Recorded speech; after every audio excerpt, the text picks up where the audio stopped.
हैं। और व्यास जी महाराज ने पहले एक वेद था केवल, उस वेद का नाम था ऋग्वेद। उस वेद के 4 भाग किए, ऋग्वेद, अथर्ववेद, सामवेद और यजुर्वेद, 4 वेद बनाए।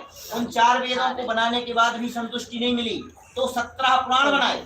17 पुराण बनाने के बाद नहीं संतुष्टि मिली तो 18वां पुराण श्रीमद् भागवत बनाया। उसके बाद जब जाकर के भागवत पुराण बनाने के बाद में संतुष्टि व्यास जी महाराज को मिली। तो जो व्यास जी जैसे गुरु का शिष्य है, अगर है गुरु मेहरबान तो चेला पहलवान। तो यहाँ चेला की पहलवानी हो गई ना। अब चेला की उम्र है 16-17 वर्ष। वह जब है करोड़ों वर्ष के जो ऋषि बैठे उनकी सभा में जाते हैं तो वो खड़े हो गए, उन्होंने दंड प्रणाम किया। दंड प्रणाम करके बैठे, आसन दिया, उच्च सिंहासन पर बैठाया और प्रश्न किया, महाराज आने वाले समय में कलिकाल आने वाला है। सीधा सा, ना कोई भूमिका ना कुछ, डायरेक्ट पूछ दिया, महाराज आने वाले समय में कलिकाल आ रहा है। इस कलिकाल का बोले प्रभाव ऐसा होगा कि लोगों की जो बुद्धि है वो छोटी होगी, बुद्धि छोटी होगी, अवस्था छोटी होगी, खाना पीना छोटा छोटा हो जाएगा। और कन्या विक्रयणो लोभात दंपति नाम च कल्क नाम, बोले यह कलयुग जब आएगा ना तो इसकी अवस्था इस प्रकार हो जाएगी कि कन्याओं का क्रय विक्रय होने लगेगा। पहले संधि बनाए जाते थे, सम यानी एक जैसे, धी यानी बुद्धि, जिनकी दोनों की बुद्धि एक जैसी मिले वो समधी। अब समधी कौन है, बोले जहाँ बढ़िया पड़ जाए, हाँ अच्छा नोट मिले, मोटा गट्टी मिले, वही समधी। तो अब जब ऐसी स्थिति होती है, और बोले स्थिति कैसी हो जाएगी, घर में रसोई के अंदर देखो आसन वासन और राशन, आप सब माताएं बहनें बैठी हैं हमारी, आप सबको ये विशेष अनुरोध में करना चाहूँ कि 3 चीजों का अगर आपने ध्यान रख लिया तो परिवार समझ जाएगा। आसन, वासन और राशन, यही बिगड़ गया। सुबह जगे और मुंह, आंखें पूर्ण रूप से किचन में ही खुलती हैं, मुंह भी सही से नहीं धुला जाता है, वहां जाकर के बनाना चालू कर देती हैं। अब जब आप बिना नहाए धोए, बिना कुछ किए बनाओगे तो उसका प्रभाव क्या होगा, बुद्धि पे उसका क्या असर जाएगा। इसके बाद घर में कुछ सिस्टम नियम ऐसे होते हैं कि पहली रोटी किसको देनी चाहिए, पहली रोटी गाय को देनी। अब पति को जाना है ऑफिस, पहली रोटी तो दे दी पति को अंतिम रोटी किसको देना चाहिए, कुत्ते को। सुबह खाली खुद ने। अब पति तो बेचारा उधर से ऑफिस से आया, सो गाय की तरह बैठा है और रात को जहाँ पे दिया जलवा ना उधर विविध प्रकार के जो वो बताए हैं कि कलयुग में घर में चलती बोले किसकी होगी, बोले नई बहू की चलती होगी। और माता पिता को तो जब तक चाबी का गुच्छा नहीं मिला तब तक, हाँ इसके बाद में नई बहू की चलती हो जाएगी। ये लक्षण बताए पहले से, पूर्व से निर्धारित हैं, अभी का नहीं है। तो बोले इस तरह की जब स्थिति हो जाएगी, मनुष्य की उम्र भी छोटी बचेगी, तो ऐसे में मनुष्य जो है पूर्ण रूप से पाप से युक्त हो जाएगा। और ऐसे पापी मनुष्यों का उद्धार कैसे हो, सीधी सी बात है। देखो यहाँ संतों ने ये नहीं पूछा कि हमारे लिए क्या हो, दूसरों के लिए पूछ रहे हैं। हम लोग होते तो पूछते महाराज जी बताओ हमारी फैक्ट्री कैसे बढ़िया नहीं पूछते, या फिर ये कहते कि बहू के यहाँ लड़का नहीं हो रहा है, कुछ व्यवस्था हो तो बताओ। लेकिन संतों ने ऐसा नहीं पूछा, संतों के यही विचार होते हैं, क्योंकि परहित सरस धर्म नहीं भाई, और पर पीड़ा सम नहीं अधमाई। परहित के समान कोई दूसरा धर्म नहीं है भैया। तो सूत जी ने कहा देखो पूर्व काल में हम तो कुछ नहीं जानते, लेकिन पूर्व काल में नारद जी ने यही प्रश्न भगवान विष्णु से किया था, और भगवान विष्णु ने जो उपाय बताया था वो उपाय हम आप लोगों को बता रहे हैं। देखो पूर्व के संत इतने बड़े होते थे, अपने आप को ज्ञानी नहीं मानते। अब तो थोड़ा सा ज्ञान हो जाए तो आदमी अपने आप को समझता है कि सर उठा के चलता है, नीचे को देखता ही नहीं। लेकिन ऐसी बात नहीं है। देखो उनको पूरा ज्ञान है, लेकिन वो कह रहे हैं हम अपनी तरफ से कुछ नहीं कह रहे हैं। जो भगवान विष्णु ने नारद को कहा था वह हम आपको कह रहे हैं। बोले नारद और विष्णु का संवाद कैसे हुआ हमें बताएं। तो बोले एक बार नारद जी श्रीमन नारायण नारायण करते हुए पृथ्वी लोक पर आए, और यहाँ आकर के उन्होंने जब देखा कि ये मनुष्य जो बनाया है ना, मनुष्य 84 लाख योनियां भटकने के बाद एक बार तन मिलता है, मोक्ष कर द्वारा, साधर धाम मोक्ष कर द्वारा। अब ये इसमें समझ जाओ, इसमें नहीं समझ पाए अभी तो क्या है ये आधुनिक युग आ गया है, नए नए बच्चों को कोई जानकारी नहीं है, लेकिन आप लोग संभाल सकते हो, अभी युग को संभाल सकते हो।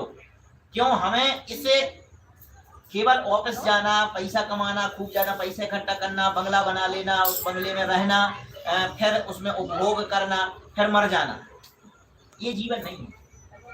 आज के युग में अब लोग इसको समझ रहे हैं कि ये जीवन है, जीवन नहीं है। अरे भगवान का इतना भजन करो, इतना भजन करो, जन्म जन्म मुनि जतन कराही, अंत राम कहे आवत नाही। आप लोग तो एक बार भी राम नाम लेने में अब शर्माने लगे। पहले राम राम हुआ करती थी, इसलिए होती थी हम एक बार बोलेंगे, आप 2 बार बोलेंगे, 2 बार 4 बार हो जाएगा, कितना लेंथ सिस्टम था, लेकिन वो सब खत्म हो रहा है। तो जीवन में इस मनुष्य शरीर को धारण करने का उद्देश्य यही है कि आप मुक्ति पा जाओ।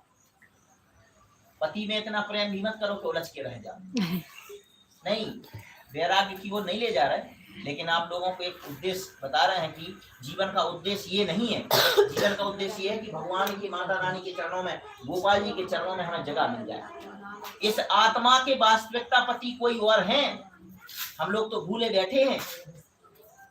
गोपियों को ज्ञान हुआ था तो सब छोड़ छाड़ के चली गई थी। भगवान ने समझाया भी था कि कहाँ तुम यहाँ देवी रात में, ये रात्रि घोर बेला है, इसमें तुम कहाँ यहाँ आ रही हो। बोले नहीं, अब ये बताइए महाराज, जैसे किसी पत्नी का पति परदेश गया और वो कहेगा यार, पत्नी ने कहा हमें आपकी याद आएगी, क्या करेंगे। बोले एक फोटो रख लो हमारी और इसी की पूजा वंदना करते रहना। बोले ठीक है महाराज।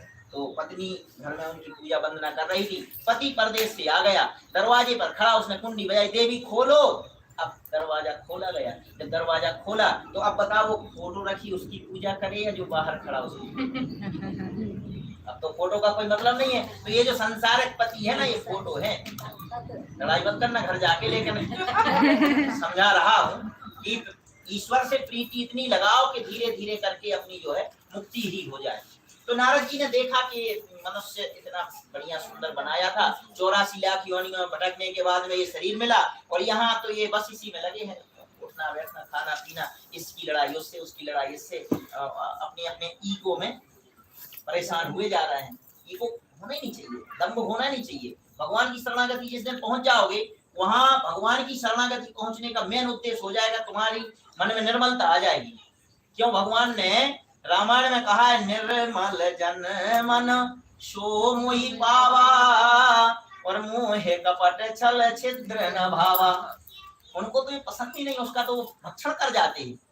तो इस प्रकार से नारद जी से कहा, नारद जी ने कहा कि महाराज ऐसी स्थिति हो गई है और इसके लिए कोई उपाय बताओ। तो भगवान ने कहा, देखो ऐसे समय के लिए जब बुद्धि भी छोटी है, उम्र भी छोटी है, अवस्था भी छोटी है, तो ऐसे में ये करना चाहिए कि एक सत्यनारायण व्रत कथा मैं आपको बता रहा हूँ, इसको जो मनुष्य करेगा उसके समस्त प्रकार के संताप, पाप, क्लेश सब कुछ नष्ट हो जाएंगे, और थोड़े समय में हो जाती है। क्यों भाई, मेन प्रश्न तो यही है कि समय कम बचा।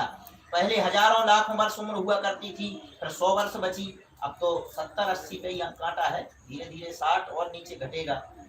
शास्त्रों में लिखा है कि 15 वर्ष की बेटी नानी बन जाएगी। जब घोर कलयुग आएगा तो 15 वर्ष की बेटी नानी बन जाएगी। और एक पेड़ होता है हमारे यहाँ, उसको कुंवार बोलते हैं, आपके यहाँ क्या बोलते हैं पता नहीं, कि कितना इतना पेड़ होता है। हाँ, तो उसके नीचे बाजार लगा कर धीरे धीरे आप देख नहीं रहे, पहले के लोग बहुत ऊंचे होते थे, अब धीरे धीरे घटते जा रहे हैं। ये धीरे धीरे घटना घोर कलयुग का आना है। अभी तो कलयुग की उम्र है 4,32,000 वर्ष। कितनी? 4,32,000 वर्ष उम्र है कलयुग की। अभी मात्र उसमें से 5,207 वर्ष बीते हैं। 5,207 वर्ष पहले भगवान श्री कृष्ण धराधाम पे थे। अभी कितना सा है, बच्चा है, छोटा सा कलयुग, बच्चा भी नहीं, कल्पना के अंदर भी का क्या कहें क्या, फिर भी इतना दिख रहा है, फिर आगे चल करके क्या होगा। और दिख ही रहा है हम लोगों को, नए नए प्रकार अक्षर दे दो, बनता नहीं, इतना ध्यान रखना पड़ेगा नए भक्तों को अक्षर। तो नारद जी को बड़ा विस्मय हुआ, बोले ऐसे कैसे कथा, बोले वेद पुराण शास्त्र इतने हैं, सब में से आप कह रहे हो कि सत्यनारायण कथा से काम चल जाएगा, ये कैसे। तो यहाँ पर जो है रेवा खंड के रेवा पुराण के उत्तरखंड का प्रथम अध्याय श्री सत्यनारायण व्रत कथा का पूर्ण होता है। बोलिए श्री सत्यनारायण भगवान की। जय। अब क्या एक अध्याय होने पे शंख बजाना पड़ता, नहीं तो अभी कोई कह देगा शंख बजाया। नहीं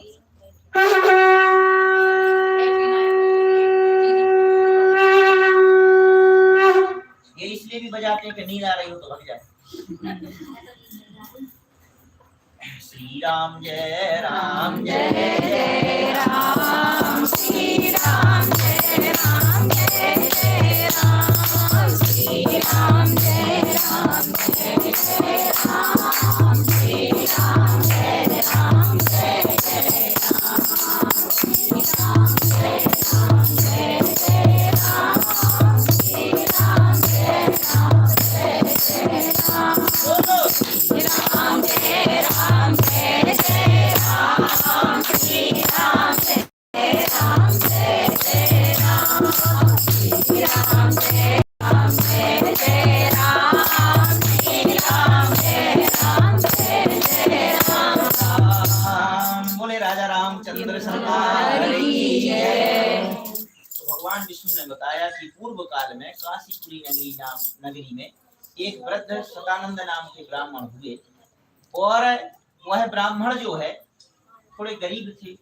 थे तो अब वही मांग के गुजारा करते थे, भिक्षा वृत्ति करना ब्राह्मण के लिए। वैसे ये बताया भिक्षा वृत्ति करने का अधिकार नहीं है ब्राह्मण को, भिक्षा वृत्ति तो उनको करना चाहिए जो कुछ नहीं कर सके। ब्राह्मण को ये बताया है कि आप लोगों को ज्ञान के उपदेश करो, मंदिरों देवालयों की सेवा करो, पूजा पाठ करो, समाज को अच्छे रास्ते पे ले जाओ, उससे जो पारितोष के रूप में आपको प्राप्त हो उससे अपना परिवार चलाओ। ये ब्राह्मण के लिए बताया। दान देना, दान लेना, धन यज्ञ करना, यज्ञ कराना, पूजा करना, पूजा कराना, पाठ करना, पाठ पहले पढ़ना फिर लोगों को पढ़ाना, ये संस्कृति है।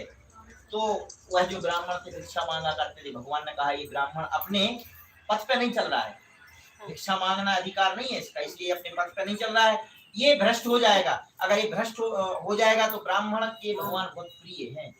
आप लोगों को एक चीज बता दें, इतना बहुत विरोधाभास के शब्द होते हैं, इसलिए आज ये बात कहनी पड़ रही है, कह दे रहे हैं। ब्राह्मण को ही क्यों मानते हैं?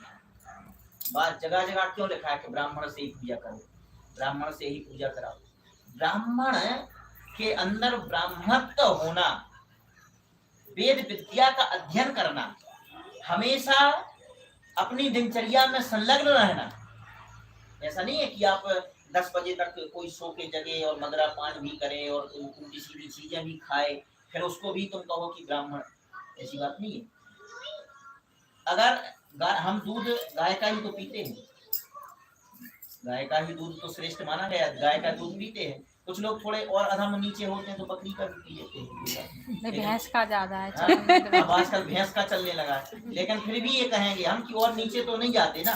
इसी प्रकार ब्राह्मण से कार्य कराए जाते हैं। भगवान ने भी कहा है, भगवान ने वामन रूप का अवतार लिया, वामन बन के आए, तो इसलिए उस ब्राह्मण पर भगवान को दया आ गई। भगवान ने भी एक ब्राह्मण का रूप धारण किया और उनके सामने प्रकट हुए। उनसे कहा कि महाराज आप क्यों इस तरीके से करते हैं? बोले गरीबी है, घर में कोई साधन नहीं है, भगवान सब कुछ दे, कभी किसी को गरीबी नहीं। ये बहुत बड़ा अभिशाप है। आपको पैसा भी तभी मिलेगा जब लौटने की उम्मीद होगी, नहीं तो ये समझ लो कि पैसा भी आपको नहीं है आज के समय में तो ना, बहुत बड़ा अभिशाप होता है। तो भगवान ने कहा कि मैं आपको एक व्रत बता रहा हूँ, कुछ दिन इसको करो, इसके करने से ऐसी व्यवस्था बनेगी कि आपके घर में धन धान सुख समृद्धि आयुष्य आनंद आ जाएंगे। सतानंद ने कहा कि महाराज हमें आप उपाय बताइए। भगवान ने कहा किसी भी अमावस्या या पूर्णिमा को विशेष रूप से, समझ गए, किसी भी अमावस्या या पूर्णिमा को विशेष रूप से, या किसी भी दिन जिस दिन श्रद्धा से युक्त हो, उस दिन अपने घर में, किसी देवालय में, किसी सरोवर के किनारे, किसी महानदी के किनारे, किसी तीर्थ सुंदर सी व्यवस्था करें। सवाया जो भी 1.25 पाव, 1.25 केजी, 5.25 किलो, 11.25 किलो, 21.25 मतलब 1.25 लगना चाहिए, इस हिसाब से प्रसाद बनाएं। और सामूहिक हो रही तो उसमें कोई नहीं है, सबका प्रसाद एकत्रित ही हो जाता है। घर में ब्राह्मण को आमंत्रित करें, सुंदर भगवान की कथा का श्रवण करें, गौरी गणेश आदि का पूजन करने के बाद में, और रात में नित्य गीत आदि करते हुए मंगल कलश स्थापित करके भगवान का पूजन करें, भगवान की कथा का श्रवण करें। जो मनुष्य इस प्रकार से पूजन करता है उसकी समस्त प्रकार की मनोइच्छित कामनाएं पूरी हो जाती हैं। तो सामान्य को समझ में आ गया। लेकिन अब पैसा तो था नहीं, पूजा में भी पैसा लगता है। माला लेने जाओ तो 50 रुपए की देता है, 50 तो कम कह रहे हैं, ज्यादा ही की देता है। तो नारियल लेने जाओ तो 20-25 रुपए का ही आता है। तो ब्राह्मण को नींद नहीं आई। ब्राह्मण ने कहा कि अब क्या करें भाई, हमने संकल्प तो ले लिया है कि हम इस कथा को करेंगे, लेकिन इसको करें कैसे। तो जब सुबह प्रातः जगे, नहा धोकर के उनका वही कर्म था, निकल गया भिक्षा मांगने। भिक्षा मांगने उस दिन ऐसी जगह पहुंचे जहाँ ज्यादा धनी लोग रह रहे थे, जिनके पास पैसा था। उन्हें ज्यादा ज्यादा दक्षिणा दे पंडित जी को। तो पंडित जी को खूब हो गया इकट्ठा, जितना होता था उससे 4 गुना 5 गुना इतना भर के थैली आ गई। अब पंडित जी प्रसन्न हो गए, वाह भगवान ने तो कहा और हमने उस रास्ते पे चले और तुरंत। आप लोग चलते नहीं हो, दिक्कत की बात है। भगवान के रास्ते पे आप चलते नहीं हो। भगवान ने कहा है तुम मेरी तरफ 1 कदम बढ़ाओ, मैं 60 कदम बढ़ाऊंगा। कितने? 60। और भगवान है कहाँ? क्षितिजल पावक गगन समीरा पंचरत्न अत्यधम शरीरा। भगवान शब्द का अर्थ सुन लो। भा से भूमि, गा से गगन, भा गा वा से वायु, उसमें आ की मात्रा लगी है, उससे अग्नि, और ना से नीर। जहां भूमि, आकाश, वायु, अग्नि और नीर जल, ये एकत्रित हुआ है, वही तो भगवान है। लोग कहते हैं कलयुग आ गया महाराज, अब तो कुछ है नहीं। अरे ऐसे दांत मत निपोरो, कलयुग आ गया। क्या कलयुग आ गया? क्या सूर्य पहले पूर्व से निकलता है, पश्चिम से निकल रहा है क्या? बोलो। पहले हवा से ऑक्सीजन मिलती थी, आज मिल रही है। कम क्यों मिल रही? जब आप गड़बड़ करोगे तो फिर ऑक्सीजन के सिलेंडर खरीदने पड़ेंगे। अभी जो आप पीछे हम लोग प्रकोप भोग चुके हैं, इसका ही परिणाम था। यज्ञ नहीं करना। आप प्रत्येक गृहस्थी को चाहिए कम से कम 2 महीने 3 महीने में घर में एक हवन होना चाहिए। जब हवन होता है उससे क्या होता है? कहते हैं अरे फालतू का आप लोग कर रहे हैं। अरे उसमें इतनी औषधियां और घी डाला जाता है जिससे ऑक्सीजन निकलती है। फिर अभी लिए घूम रहे थे ना सब, नहीं ऐसा है सब कि ऑक्सीजन बन जाए। जब पहले ही किए होते तो क्यों ऐसा होता? तो यहाँ पर जो है उस ब्राह्मण ने अपने घर में पावन कथा को कराया। और कथा के प्रभाव से ऐसा नहीं है कि अपने कथा करंट है कि आपको बाहर झुकाया और बस तुरंत, हाँ ऐसा नहीं होता है। धीरे धीरे सत्यनारायण कथा का मतलब ये है कि सत्य का आचरण करो, सत्य के रास्ते पे चलो, जितना हो सके झूठ कम बोलो, जितना हो सके दंभ पाखंड नहीं दिखाओ। ये सत्यनारायण है। जितना हो सके अपने बड़े बुजुर्गों की सेवा करो, जितना हो सके घर को जोड़ने का प्रयत्न करो, ना कि तोड़ने का। आज की बहुओं के लिए विशेष बता रहा हूँ। हाँ, जितना हो सके जोड़ने का प्रयत्न करो, तोड़ने का प्रयत्न ना करो। तोड़ने को तो संसार घूम रहा है कि तोड़ दिया जाए। आप अंगूर खरीदने जाना कभी, और ठेले में ऐसे अलग अलग रखे रहता है, वहां पूछना जो गुच्छे वाले बढ़िया रखे होंगे, बोला ये कितने के? कहेगा 100 के। और उसके बगल में देखना टूटे हुए रखे होंगे, बोले कितने के? बोले 50 के। आधी कीमत हो जाती बिखरने के बाद। बड़ी बंदी मुट्ठी लाख की, और खुल जाने पर खाक की। तो इस चीजों का ध्यान, ये कोई कथाएं वार्ताएं ये इसलिए होती है ज्ञानवर्धक, लेकिन यहाँ गेट तक चलेंगी, हमें पता है। गेट ही तक जानी है। गेट तक ना ये है। गेट तक गए, गेट तक किधर गए? उनके पास में खूब धंधा समृद्धि है। नारायण शांति करो, शांति करो, नारायण। तो वहां पर जो है इस प्रकार से उनके पास खूब धन संपत्ति हो गई। अब वो एक दिन अपने घर में पूजा कर रहे थे, तो उनके घर के दरवाजे पर एक लकड़हारा आया। उसने लकड़ी का गट्ठा रखा और प्यास से व्याकुल था। धूप पड़ रही होगी बहुत तेज, प्यास से व्याकुल था। उसने कहा महाराज पानी दो पीने को। पानी सूखा, क्या पीने को दें? अब इसी में से यहाँ कोई आ जाए तो उसको प्रसाद देने में हमारा क्या डर रहा है। तो उन्होंने अच्छा बढ़िया प्रसाद दिया। लकड़हारे को बड़ा प्रसन्न हो गया, अच्छा प्रसाद खाने को मिला। उसने कहा पूछा महाराज पहले तो हम और आप जंगल में मिलते थे, कहीं वो भिक्षा मांगने जाते थे, वो लकड़ी बीनने जाता था या बेचने जाता था, तो कहीं ना कहीं टकरा जाते थे। अब दरिद्र तो दोनों पैसे से कम थे ही थे। तो बोले पहले तो आप मिलते थे, आजकल मिल नहीं रहे हो महाराज, क्या बात है? और महाराज तो एकदम क्या पुट्टी मुट्टी करवा ली, क्या बात है? उन्होंने कहा अब उस समय होगी शायद पुट्टी, हम तो अपने कह रहे हैं कथा है। तो वहां पर जो है उन्होंने कहा कि हमें भैया एक संत मिले थे और उन्होंने हमें इस प्रकार से उपाय बताया। उसके उपाय बताने का प्रभाव हुआ कि हम धीरे धीरे धनवान हो गए, कुछ साधन बन गए हैं, भगवान ने जुटा दिए हैं, उनकी कृपा है। तो बोले महाराज फिर हमें भी बताओ, अगर ऐसी चीज है तो हम भी करेंगे। तो उस लकड़हारे ने भी इस व्रत को किया। उसके साथ भी वही स्थिति हुई कि लकड़ी बेचने गया तो धन ज्यादा मिल गया उसे भी। हम लोग भगवान का कार्य करने लगे। इस मंदिर में ये 18वीं कथा है जब से चालू की, पिछले वर्ष के माघ महीने की पूर्णिमा से आज तक कथाएं जब चालू की बंद नहीं की। कभी कभी स्थिति ये बनी है कि इनने कथा सुनी है और मैंने कथा सुनी है, और इधर बारिश चारों तरफ से, लेकिन कथा छोड़ी नहीं। माता रानी के दरबार में कथा छोड़ी नहीं। आज उसका प्रभाव है कि आप सब लोग बैठे हैं आराम से, आनंद है। नहीं, इसका उद्देश्य कुछ नहीं है।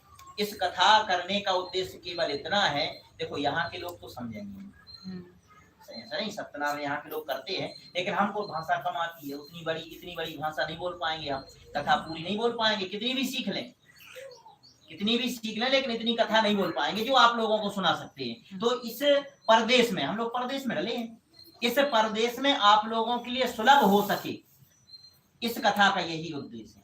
इस कथा का करने का बार बार का यही उद्देश्य है। ना हमारे मंदिर के लिए ऐसा कोई है कि आप 10,000 की रसीद कटाओ कि 2,000 की रसीद कटाओ, ना हमारे लिए कुछ है कि आप स्पेशल में ये लेके ही आओ, हमें ये चाहिए ही है। आप तो आ जाओ, जो है, जो श्रद्धा पुष्प मन मने सो दे दो। खूब आनंद है, खूब ठाकुर जी की कृपा है, खूब माता रानी की कृपा है, खूब चकाचक है, कोई दिक्कत नहीं। तो इस प्रकार से नियम तोड़ना नहीं चाहिए। नियम पे जिस पे चल पड़ो तो चल पड़ो। तो उनको लकड़हारी ने भी इस कथा को किया। धीरे धीरे उसका व्यापार बढ़ने लगा। पहले लकड़ियाँ बेचता था, फिर उसको बढ़िया से कटिंग करवा के बेचने लगा होगा, फिर उसका फर्नीचर वगैरह करने लगा। धीरे धीरे वह इस लोक को भोगा और अंत में भगवान के धाम को चला गया। इस प्रकार सत्यनारायण कथा का दूसरा अध्याय निपुण होता है। बोले श्री सत्यनारायण भगवान की मेरा छोटा सा संसार जाओ एक बार, मेरा छोटा सा संसार हरिया जाओ एक बार, हरिया जाओ, हरिया जाओ, हरिया जाओ, हरिया जाओ, मेरा छोटा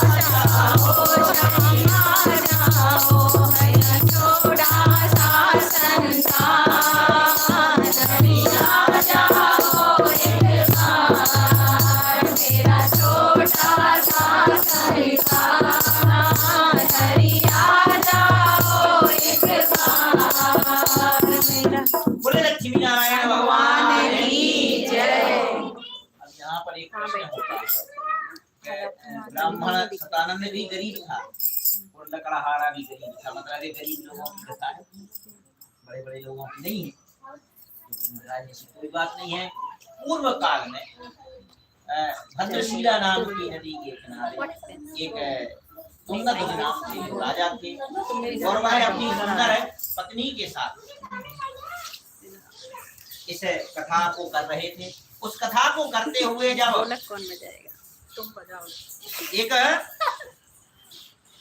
वैश्य बनिया ने देखा तो उसने प्रश्न किया कि महाराज आप इस कथा को कर रहे हैं, इसका क्या फल है, इसके करने से क्या होता है, हमें बताएं। तो राजा ने कहा कि हम जो एकत्रित हुए हैं आज यहाँ पर, हम तो ये कथा पहले नहीं करते थे, लेकिन एक संत ने बताया, हमारे घर कोई संतान नहीं है। एक संत ने बताया कि इस कथा को करो, सत्यनारायण व्रत कथा को जब आप करोगे तो आपके यहाँ संतान मिल जाएगा। तो उस वैश्य के यहाँ भी कोई संतान नहीं थी। अब देखो यहाँ पर कितने लोग निकल के आ गए। एक तो राजा, मतलब इसको गरीब लोग ही नहीं करते, कथा को राजा लोग भी करते हैं। दूसरा बनिया वैश्य, वैश्य यानी जो व्यापार करते हैं। यहाँ तो लगभग सब वैश्य धर्म ही अपना रखे हैं। हम सब लोग भले ही कोई ब्राह्मण हो, क्षत्रिय हो, वैश्य हो, कुछ भी हो, लेकिन सब लोगों का जो लगभग धर्म है वो वैश्य ही है, क्योंकि व्यापार कर रहे हैं। तो हम तो ब्राह्मण धर्म से ही हैं। तो उस बनिया ने जब ऐसा प्रश्न किया तो राजा ने बताया। अब व्यापार करके जब लौटा तो उसने अपनी तो पत्नी लीलावती से कहा, देवी इस प्रकार प्रकार से राजा की राज्य में गए थे और वहाँ हमने राजा को कथा करते हुए देखा। उन्होंने बताया कि सत्यनारायण भगवान की पावन व्रत कथा चल रही थी, उसको होते हुए हमने देखा। राजा से प्रश्न किया, राजा ने कहा इसके करने से संतान हो जाती है। कोई भी माता है बड़ी प्रसन्न हुई, पुत्री कुछ भी नहीं था, संतान के नाम पर कुछ भी नहीं था, तो बड़ी प्रसन्न हुई कि अगर ऐसा कोई व्रत है तो हम लोग आज ही संकल्प लेते हैं, हे भगवान हमारे यहाँ कोई संतान दे देना, हम आपके इस व्रत को अवश्य करेंगे। और छोड़ दिया भगवान के चरणों में। आप भगवान के चरणों में समर्पित होके तो देखो। यम यम चिंतयन्तो माम ये जना पर्युपासते तेषां नित्याभियुक्तानां योगक्षेम वहाम्यहम्। LIC वाले पॉलिसी करने वाले आते हैं, उनकी डायरी के पीछे लिखा होता है, कभी देखना, योगक्षेम वहाम्यहम्। उसका अर्थ आप आज तक नहीं समझा होगा। मतलब हम आपकी सारी व्यवस्था लेने को तैयार हैं, तो LIC वाले पे भरोसा करके किस्त करवा लेते हो। और भगवान ने पहले गीता में कह दिया है कि जो मनुष्य मेरी शरण में आएगा, यम यम चिंतयन्तो माम ये जना पर्युपासते तेषां नित्याभियुक्तानां योगक्षेम वहाम्यहम्। बोले हम तुम्हारी पूरी जिम्मेवारी अपने ऊपर ले रहे हैं, तुम हमारे होके तो देखो। हम होते ही नहीं, यही दिक्कत है। सब कुछ मान लेंगे, थोड़ा सा तो खाया, अरे भगवान कोई रूठे। भगवान कोई ऐसी चीज है जो तुमको रूठेगा? भगवान रूठने वाली चीज है क्या है? और कुछ अच्छा कर लो, अच्छा कर लो, मैंने किया उसमें मैं, और गड़बड़ हो गया तो भगवान गड़बड़ हो गया तो भगवान, ये स्थिति है। तो उनने संकल्प जैसे लिया तो कुछ समय के पश्चात में वह जो लीलावती नाम की स्त्री थी, सेठानी, धीरे धीरे गर्भवती हुई और 9वें मास पूर्ण होने के पहले ही एक सुंदर सी चंद्रमा के समान दिव्य चमकती हुई कन्या ने जन्म लिया। और वह कन्या चंद्रमा की कलाओं की भांति बढ़ने लगी, इसलिए उसका नाम पड़ गया। चंद्रमा की कलाओं की जैसे बढ़ रही थी, उसका नाम कलावती रख दिया। अब सेठानी ने सेठ जी का हाथ पकड़ा और कहा, आपने संकल्प लिया था, उस संकल्प को पूर्ण करो। तो सेठ जी ने कहा इसको हम बाद में कर देंगे, अभी थोड़ा व्यापार में बिजी है। देखो आप लोगों का कर्तव्य है, आप लोग धर्म पत्नी हो। धर्म पत्नी क्यों लिखा तुम्हारे नाम के आगे? धर्म क्यों लगा? पत्नी बस क्यों नहीं कहा हमारे शास्त्रों ने? धर्म पत्नी क्यों कहा? धर्म कराना तुम्हारा काम है। पतियों का काम तो करना है, कर लेंगे तो कर लेंगे, नहीं कर लेंगे तो नहीं कर लेंगे, लेकिन तुम धर्म पत्नी इसलिए हो क्योंकि तुम्हें कराना पड़ेगा, तुम्हें कराना चाहिए। ये नहीं कि 200 रुपया खर्च होंगे अभी पंडित जी को बुलाने में, उतने में तो हम ब्यूटी पार्लर हुआएंगे। ये भी तो स्थिति है। अब धर्म पत्नी कहाँ बची बताओ? ये कहो कि यार जो कुछ बचा है छोटा मोटा व्यापार करने से जो मिला है, उसमें से थोड़ा सा भाग पूजा पाठ में लगा दो। थोड़ा सा भाग जरूरी नहीं होता है कि आप जीव मात्र पे दया करो। चींटियों को खिलाओ, कबूतरों को खिलाओ, गाय को खिलाओ, निर्धनों को दो। कोई किसी घर में आपको पता है कि इसकी यहाँ स्थिति इतनी खराब है कि अन्न के दाने नहीं मिल पाएंगे, उसको भोजन करा दो। ये धर्म है। जितना हो सके धर्म के काम करने चाहिए। पता नहीं क्या बात है, तुम डिस्टर्ब कर रही हो। धर्म पत्नी बन तो इस तरीके से धर्म पत्नी का ही समझा रहे हैं और वही समझ नहीं देते। धर्म कराना इनका काम है। तो इस प्रकार से आप लोगों को करना चाहिए। जब उन्होंने कहा सेठ जी ने कि इसके विवाह के समय कर देंगे, अब धीरे धीरे कन्या कुछ जल्दी बढ़ती हैं पिताजी के घर। हमने ऐसा देखा है कि बेटियां जल्दी बड़ी हो जाती हैं, बेटे सुनक्के रह जाते हैं। बेटी बहुत जल्दी सियानी लगने लगती है। तो उसने देखा सेठ जी ने कि मेरी बेटी तो सखियों के साथ खेल रही थी कि अब ये बड़ी हो गई है, तो अपने दूध को भेजा। दूध गया कांचनपुरी कलकत्ता में जाकर के, कांचनपुरी कलकत्ता में पहुंच करके, और उनने एक सुंदर जो है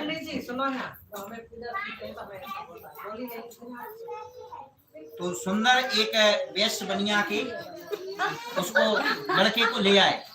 जब उसको लेकर के आए तो उसके साथ विवाह कर दिया। अब उस समय संयोग बस भूल गए, क्योंकि उसके यहाँ एक ही, हाँ जी जय श्री राम, तो उसके यहाँ क्या था कि एक ही पुत्री थी।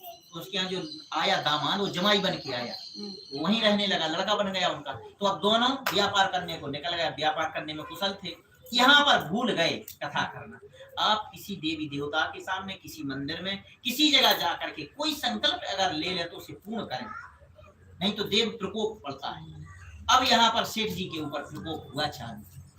सेठ जी पहुंचे जिस राजा के राज्य में गए, उस राजा के राज्य में कुछ चोरों ने उनके धन को चुराया और भाग रहे थे। भागते हुए उन चोरों ने उस धन को ले जाकर के वहां रख दिया जहां पर ये दोनों दामाद और ससुर रुके हुए थे। उनके तंबू में रखा और भाग गए। अब जहां धन होगा चोरी, भाई किसने चुराया ये थोड़ी पता होगा, जिसके पास माल मिलेगा चोर तो वह है, वही है। वहां पर जो है चोरों ने इन दोनों को पकड़ा, बोले यही हैं चोर, यही है, इनको ले जाओ। अब देवताओं का प्रकोप था। जब देवताओं की बोलते नहीं है कि भगवान की लाठी में आवाज नहीं होती, जब भगवान की लाठी पड़ती है तो उसमें आवाज नहीं होती है। जब तक भगवान सुनते समझते हैं तो समझते हैं। तो इस प्रकार से उनको बंदी खाने में डाल दिया और उनकी एक भी बात नहीं सुनी। यहाँ घर में भी स्थिति बहुत विचित्र हो गई। चोर सारा धन चुरा के ले गए। जो सेठानी थी वह दर बदर भटकने लगी, भोजनों के लाले पड़ गए, घर में कुछ बचा नहीं, दरिद्रता घर में छा गई। अब सेठानी ने विचार किया कि ये सब है क्या, लेकिन कुछ समझ में नहीं आया, क्योंकि जाहो प्रभु दारुण दुख देई ताकि मति पहले हर ले। भगवान जब दारुण दुख देते तो मति पहले हर करते हैं। तो उस सेठानी की मति भ्रम हो गई। एक दिन पुत्री कलावती कुछ विलंब से आई घर में, 9 साढ़े 9 10। तो प्रश्न किया कि पुत्री तेरे मन में क्या है, ना घर में तेरे पिता है ना पति है, ऐसी अवस्था में रातों रात तू इस तरीके से रात्रि में कहाँ जा रही। पहले का समय इतना अच्छा था, आज के समय थोड़ी है कि रात में बार में जाओ, कहाँ जा रही जाओ। पहले पूछा जाता था और पूछना चाहिए, और हमारे सनातनियों को तो पूछना ही चाहिए। आप लोग अवश्य पूछें अपने पुत्रों पर, अपनी पुत्रियों पर, अपने उन पर ध्यान रखें कि ये कहाँ जा रहा है, क्या कर रहे हैं। तो उसने पूछा कि आप कहाँ गई थी बेटी इतनी रात तक। बोली माता कोई हमारे ऊपर संदेह मत करो, एक पंडित जी के घर में कथा चल रही थी, सो हम तो वह कथा सुन रहे थे, थोड़ा विलम्ब हो गया कथा में। फिर हमने कहा यार भूख तो बहुत दिन से थी और घर में तो कुछ बचा ही नहीं था, तो भूख तो लगी रही थी, प्रसाद भी अच्छा मिल गया तो उसको खाने के लिए थोड़ा विलम्ब से आई। अरे इसको ध्यान आया सत्यनारायण कथा को, जैसे ही उसने सुना कि सत्यनारायण भगवान की कथा, तो इसको ध्यान आया हमें भी कथा करनी है। तो जो भी इसके पास गहने वगैरह थे वो सारे गिरवी रखे और भगवान की पावन कथा को कराया। भगवान की कथा को कराया, भगवान से प्रार्थना मांगी, हे ईश्वर, हे परमात्मा, हे भक्त वत्सल, हे करुणानिधान, हे दीन बंधु, हे दीनानाथ, हम तो आपकी ही शरण है भगवान, इस गरीबनी को उबार दो भगवान, हमसे भूल तो हुई है। हम आप लोगों से यही कह रहे हैं कि भूल तो हम सबसे होती है, अगर हम भूल ना करें तो हम भगवान नहीं बन जाए। भूल हम सबसे होती है, लेकिन उस भूल की माफी भी तो मांगी जाती है। दिक्कत तो यही फंसती है, माफी मांगने वाला शब्द नहीं बचा, परिवार में नहीं बचा, समाज में नहीं बचा, देवताओं के सामने नहीं बचा। लोग ये इस स्थिति पर पहुंच गए हैं कि क्षमा तो मांगना ही नहीं चाहते। क्षमा आप मांग के तो देखो, भगवान भी क्षमा कर देता है। भगवान क्या, हम तो कह रहे हैं शैतान भी क्षमा कर देता है। इंसान तो छोड़ो, इंसान शैतान तक क्षमा कर देता है। भगवान प्रसन्न हो गए। भगवान ने उसी रात राजा को स्वप्न दिया, राजा तेरे बंदी खाने में जो दोनों कारागार में पड़े हैं वह वेश्य बनिया है, वह तो व्यापार करने को आए थे, चोर नहीं है। उनको अपने बंदी खाने से बाहर निकालो।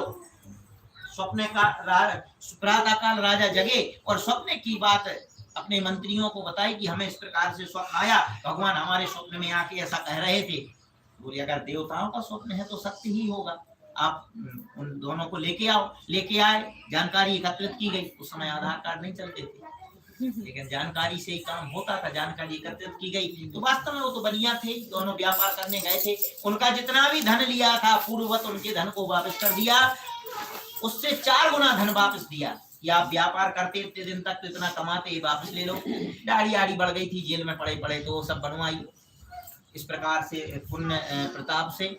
और अब भगवान ने कहा कि इनकी परीक्षा लेनी चाहिए। जब वो जेल खाने से बाहर आ गए तो अपना सारा लेकर के सोना चांदी सब लेकर के और चल रहे थे, तो भगवान ने उनकी परीक्षा लेने के लिए दंडी स्वामी का रूप धारण किया और समुद्र के किनारे जाके प्रश्न किया, हे साधु तुम्हारे नाव में क्या है, हे साधु तुम्हारे नाव में क्या है। तो उसने कहा, मन में ऐसा विचार किया कि इनकी कुछ लेने की इच्छा है।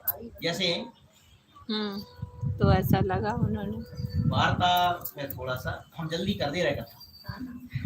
क्या हुआ, उसने प्रश्न किया कि तुम्हारी नाव में क्या है? तुमने कहा मेरी नाव में लता पत्र। क्यों कह दिया? क्योंकि उन्हें लग रहा होगा कि कोई पंडित जी लेने की इच्छा है, अभी हमारा लंबा ना ले ले। जैसे हम किसी के यहाँ जाते हैं तो वो कहते हैं पंडित जी दक्षिणा क्या लोगे? हम कहते हैं हम तो दक्षिणा कभी मुंह से बोलते नहीं है। नहीं, ये सत्य बात है। आप लोगों के यहाँ, लगभग लोगों के यहाँ होके आए तो हम कभी मुंह से दक्षिणा नहीं कहते हैं कि हमें आप इतनी दीजिए, 10,000, 20,000, 5,000, 2,000, 1,000, क्या भी नहीं। तुम्हारा क्या मन करे दे दो। दोगे ही तो, लोगे थोड़ी ना। और ले भी लोगे तो हमारे घर ही के तो ले लो क्या। तो उसने कह दिया बनिया ने कि बस इसमें लता पत्र भरे हैं, कुछ नहीं है। अब उसने जो दंडी स्वामी ने कह दिया कि तेरा वचन सत्य हो। तो लता पत्र जैसे ही उस नाव में हुए तो नाव उठ करके ऊपर आ गई। उन्होंने देखा, वहां जाकर मुंह से पड़ गया, क्योंकि लोभ इनके प्रिय दाम।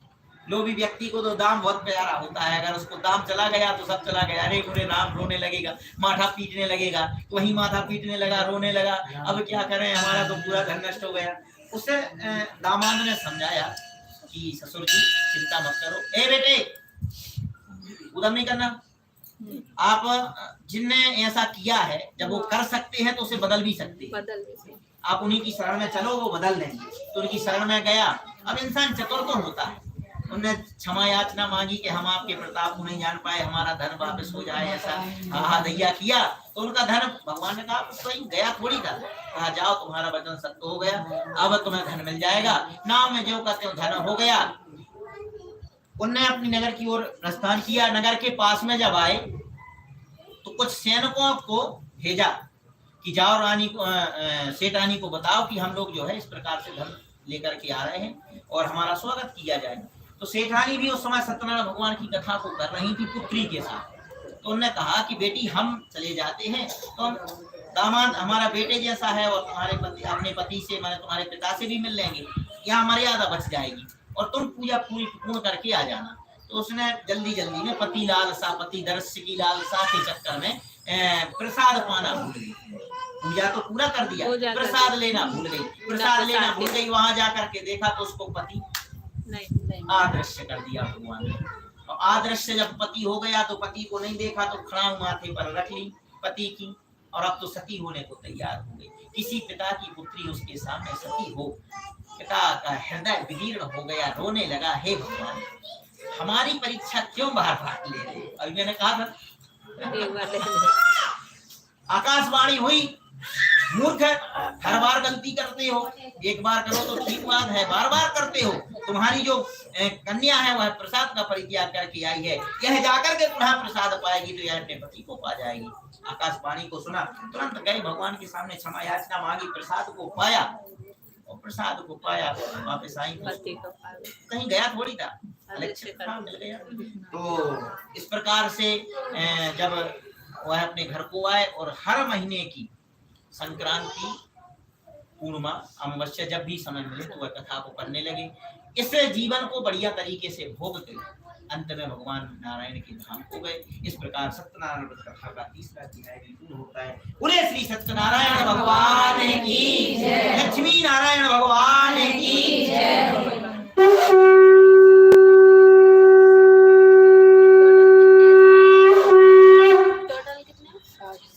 नारायण नारायण श्रीमन नारायण नारायण नारायण श्रीमन नारायण नारायण नारायण श्रीमन नारायण नारायण नारायण श्रीमन नारायण नारायण नारायण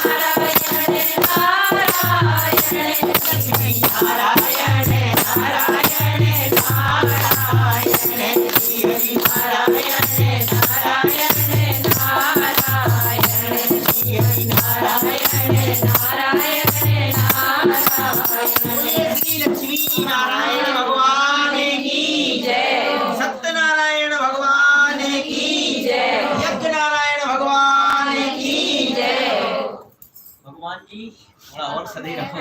हाँ ऐसा ही लग रहा चालू हो जाए जहाँ कथा होती है वो नदी नहीं जाती पूजा करती हूँ ना मेरे गाँव में इतना स्वागत हाँ। है भैया बोले श्री सत्यनारायण भगवान की जय अब सूत जी ने कहा ऋषियों में एक और अन्य कथा सुनाता हूँ जो भी प्रसाद परित्याग के ऊपर है।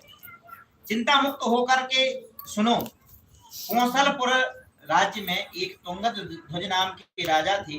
वह अपने नगर की प्रजा के लिए पुत्र की भांति पालन किया करते थे और वह पुत्र की भांति जब पालन करते थे, एक दिन राजा शिकार खेलने के लिए वन की ओर गए। वन में अत्यंत भीषण जंगल में जाने के बाद प्यास से व्याकुल होकर एक बट वृक्ष के नीचे जाकर के विश्राम करने लगे।